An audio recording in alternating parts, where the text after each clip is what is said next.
Korea is arguably one of the best civs in all of Civ 5, because their unique ability offers them just so much science towards the later eras. The problem with Korea is that they don't start off very good, and we are playing on Immortal difficulty, so the AI is already going to have a huge advantage over us from the very beginning.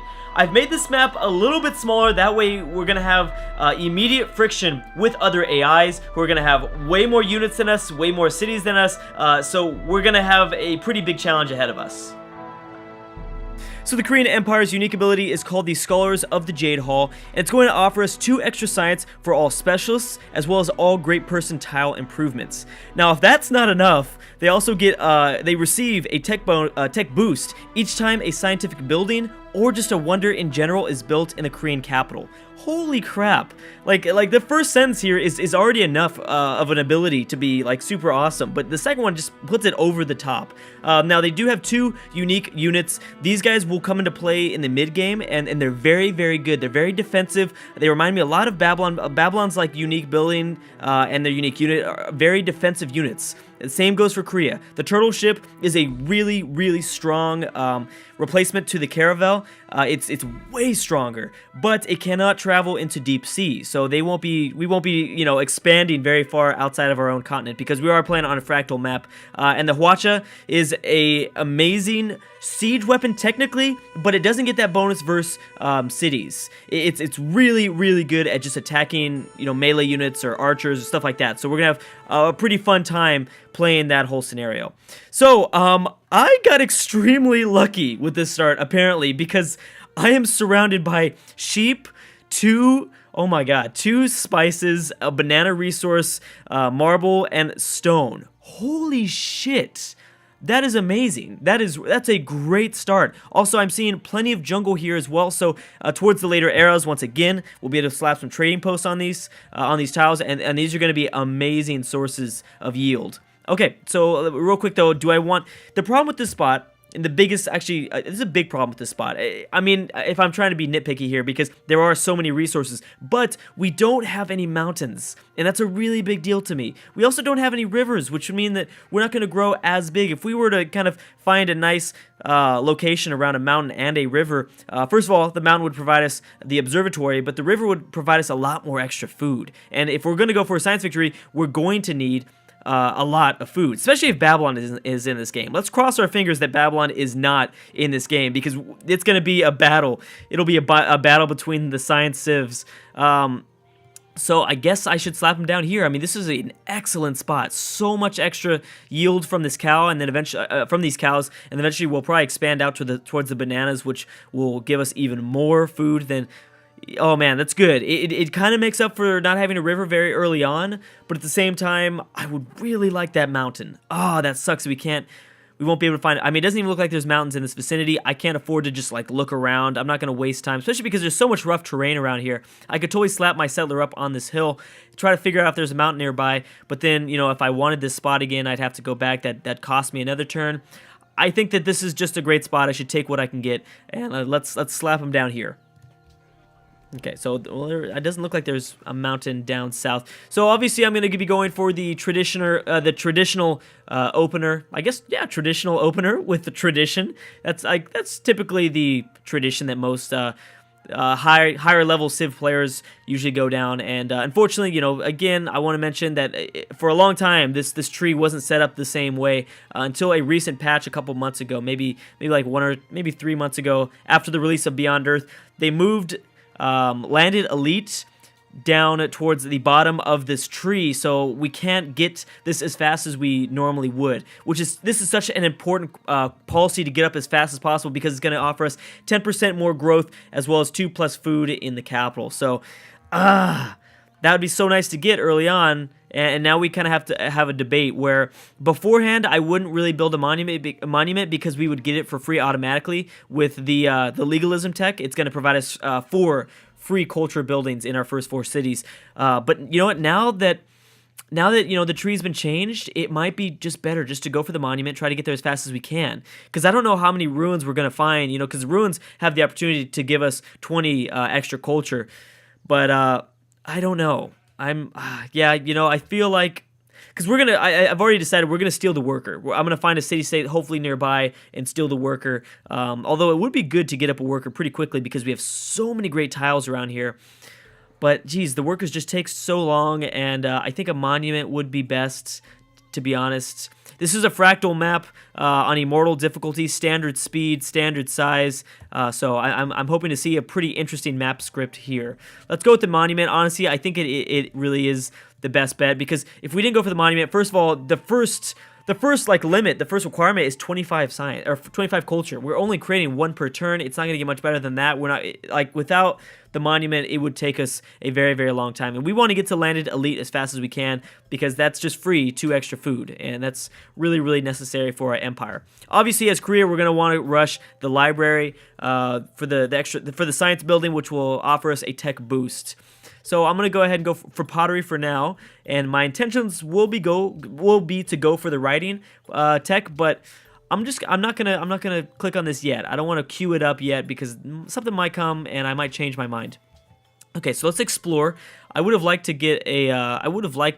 have gotten a scout up, but let's get the monument up as fast as possible. Going through, all of tradition will be pretty nice. Oh, these are great yields to start off with. Such great yields.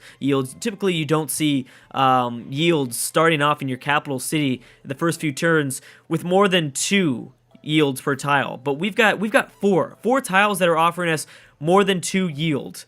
That is really, really awesome. And obviously, the cow is great because we're having 3 food yields in that one tile, so that's pretty necessary. I can't wait till we expand for bananas. Also, another reason why I'm happy to be getting up the monument and getting up that first opener tradition policy is so that we are able to expand our cultural boundaries a little bit longer, because we want to go up and try to grab all these jungle tiles as we can. It looks like there's a lot of jungle over here, so that could eventually provide us a lot of science, but at the same time, having too much jungle I don't necessarily like, because I've played those games before where I've just had simply too much jungle, where I couldn't do anything else with that city but have it sit there and wait in towards the later eras, and it took so long, whereas like at the end the payoff wasn't that great. Oh gosh, a map. I hate maps.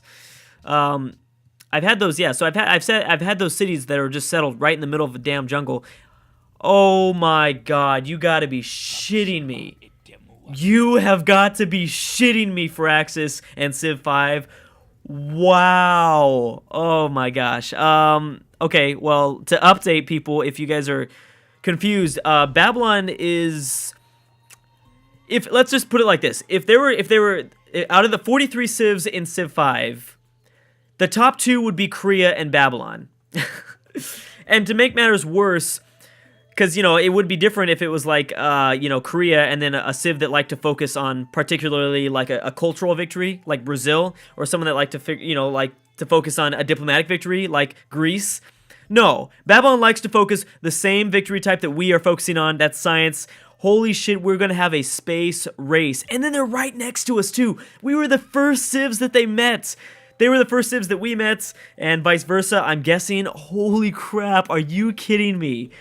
That's kind of frustrating, but at the same time, this is going to make things really, really interesting. Because not only are we going to have to battle through the beginning parts of this game, but as well as overcoming the later ends. Wow, the Battle of Science Civs. I'm really, really excited for this. So if I remember correctly, Babylon gets faster great scientists. They also have the a very strong archer, as well as the Babylonian walls, which makes them very defensible. As I said in the intro, that they have unique units that are unique, a unique unit as well as a unique ability that is very defensive, just like our unique units.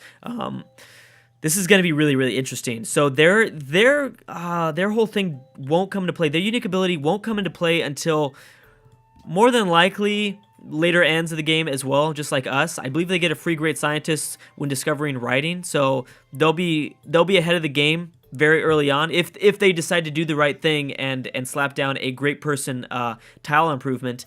I don't know how smart the AI is, though. Sometimes the AI is really dumb and they go ahead and just discover a technology instead, and that's obviously the wrong thing to do as Babylon. Okay, let's try to cut their scout off. Oh, we're gonna get there in time. Okay, good. Let's go. Oh, he didn't even know about the ruin. That's right. I had that crude map drawing. All right, so we got pottery. Very good. And where is my second citizen working on? He's going for gold. We don't need the gold. That's a dumb choice. Let's go for the production and the food. Yeah. Yeah, no gold. We don't need gold. Gold is very clearly, out of all the resources in this game, between science, culture, I guess between science, culture, and gold, gold is by far the most expendable. I mean, you don't need that nearly as much. Nearly as much. Okay. So what do we got next? I guess we go riding. I mean, Babylon is in this game. We shouldn't waste any time. I'm not going to go for something like mining because we're not going to get up a worker until possibly the city-states get up a few workers.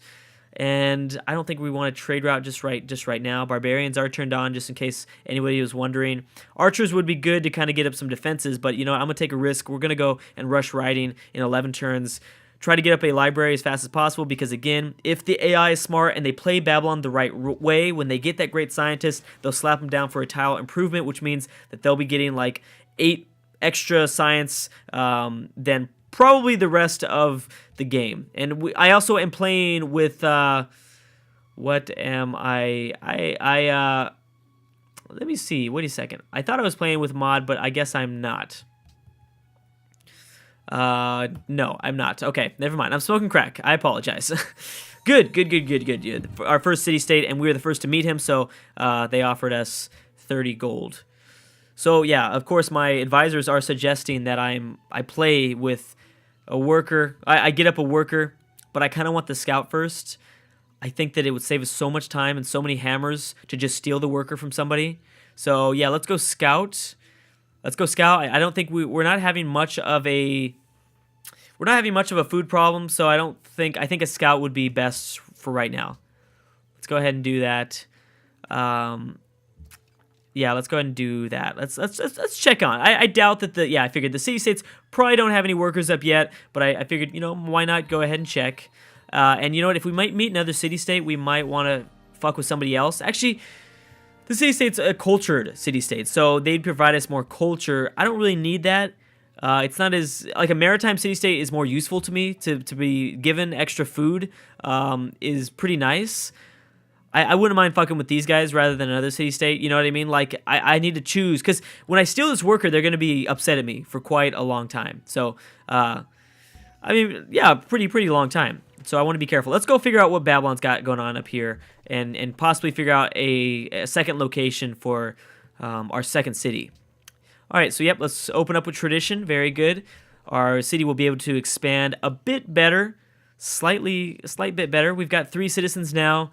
Again, you know what? Is it going to take us longer to grow if we... Okay, fine. Go for the spices, and then we'll go for the extra hammers in the sheep tile. As for, no, I want to skip it. And I'm not going for a religion. You know, on Immortal difficulty, if you aren't pretty much just given the opportunity to grab a religion, let's say like you get, you spawn next to a natural wonder that offers you faith, or maybe a ruin, you come across a ruin that gives you like 60 free faith or something like that. Unless the game does something like that, I don't usually go for a religion on the higher difficulties. It's too hard to obtain because the AIs have such a huge advantage over you. Usually it's just a waste of hammers. So I guess, yeah, why not continue to increase the food in the city, because we are going to need some help with the food. We will. A little bit of help. Because there isn't a lot of opportunity for us to build farms and stuff like that. So, I mean, yeah, the tiles make up for that a bit. Here we go. Yeah, no. Well, how long is it gonna take you to grow if we don't? I guess if we go for the hammer, though, if we go for the sheep tile to work instead, it's definitely going to eliminate a lot of the turns it's gonna take to get up this building. I think I'm going to take the chance. Let's get the building up for now, and then in turn, that'll probably, by the time that this is done, I imagine that it'll end up giving us a lot more food back, and it won't take us actually 22 turns to grow. But I think we're already ahead of the game. We've yet to find Babylon yet. Oh, good. A second city-state, 15 gold, so someone already met him. More than likely it was Babylon. Maritime, so I don't really want to fuck with this guy. He could possibly give us some more food at some point in the game, and I would definitely like to ally him. Oh, we found our first barbarian. Where the hell? So here's a mountain up here. This might be a good spot. I need a mountain. I for sure need a mountain. I want an observatory. Oh, you bastard took a shot at us. Oh wow, we didn't sweep him either. He was an open terrain and he was an archer. I'm surprised we didn't kick this dude down on the ground. All right, so let's check what the Babylonians got going on up in here. Okay, so their city's only 3 population. Again, I'm going to be focusing on population quite a bit in the very beginning, just because in the beginning that's a clear way to be able to tell just how powerful your science is. All right, so we finished writing. We're going to want to get up a library very soon. I think we're still a ways away from getting up a worker. A plantation would be best, I think, so that as soon as we do end up getting a worker, we'll be able to fix our happiness, because we only have 2 right now. We do only have 2, and I want to get up a settler very fast. We're creating a lot of gold, but I don't think I want to wait till we get to 500 gold to just purchase my settler. So I think we're gonna have to build it, unfortunately, even though I would love to buy it, because I don't want to have to take those turns off to build it in my capital. Oligarchy, okay. I guess so. I don't want aristocracy. Yeah, I don't want that one, only because the extra production. Well, actually, that would have been nice, because getting this policy and having the marble resource would be good to get up a few buildings. But I seriously doubt I'm able to get the. I seriously doubt I'd be able to get the Great Library. It says 27 turns right now. There's no way we'd be able to get that. I think we did the right thing, because we don't have a word. If we would have had the marble already ready, and if we would have gone for this policy instead, then I might have taken a chance to go for the Great Library. There's no way that another AI won't finish that Great Library in less than 27 turns. There's no way that's going to happen. So I'm not going to risk it. Oh, Denmark. Okay. Harold Bluetooth. Very nice to see you. All right, Harold, hopefully we come to a mutual agreement that Babylon needs to go down. It looks like Harold will probably be a very, very good ally for us, because it seems like he's probably settled somewhere in this vicinity. Hopefully we don't ever border them. I hope not. Pantheon has been founded. See, I mean, it's turn 21. Already a Pantheon has been founded. I don't do the whole religious game.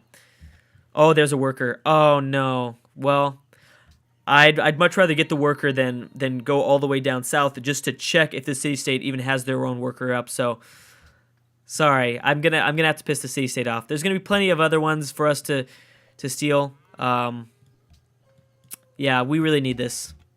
We kind of just have to do it. It's gonna take a bit for that to wear off, but you know, what are you gonna do? We got to do it. And yes, so Babylon has quite a few warriors around. They have pretty big military, as we expected. Man, that's gonna suck. I had to do it though. I seriously had to do it. I had to take that worker while I had the chance. It's already turned 23. By this time, I should have my own worker. The AI for sure already has their worker up. They already get it. They already get it from their starting bias from the difficulty. So I figured that would be. We got to get it fast. We do got to get it fast. Okay, so now for a library. I think a library first and then a settler. Yeah, let's do that. We also need to think about the National College, getting that up pretty quickly. If we're going to do a settler, then we're going to want to get up that library in our second city as fast as possible. We are one of the world's busiest people. We are producing a little bit more than Babylon and Herald. Who knows who the other unmet civs are. This is a fractal map, so I figured we were going to see some pretty interesting land formations here. So far, nothing too crazy. So far, nothing too crazy at all, which I'm okay with. I want to kind of look around if Babylon has any immediate borders, any neighbors for us to kind of become friends with. And I guess we shall... Oh, shit. Well, they settled that second city. Akeda right there. Oh, man, that was kind of a dick move. Well, they didn't get the mountain, so they're stupid. Depending on what's behind this fog of war, we might be able to slap something down, get the mountain and the river, just like what I wanted. I don't know how good the resources are behind this fog of war, though. I can see cow.